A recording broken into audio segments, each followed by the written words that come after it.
Barbie Fortes update. Nag-taping si Barbie for Family Feud kasama ang cast ng Until She Remembers. Sino kaya magwawagi sa Family Feud? Abangan. Promo day ni Barbie. Saka yun din. Nag-guest din si Barbie sa TikTok Lock. Siya pa nga ng TikTok Lock. Nandyan si Barbie. Kulit pa nga nila dyan eh. At yung video Mag-joke sana ako.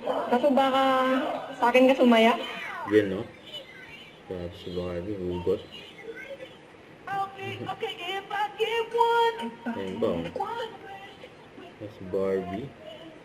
Si Charo Santos, saka si Boots Anson Roa. At abangan sila Until She Remembers. February 25 na yan. Yan sa IG story ni Barbie. Sabi ng kasama ni Barbie, working with this lovely actress, I'm so thrilled. Abangan. Yan, may abangan kay Barbie. Don't forget to subscribe. Click the notification bell for more update. This is featured in Action Live. Stay tuned for more videos. See ya.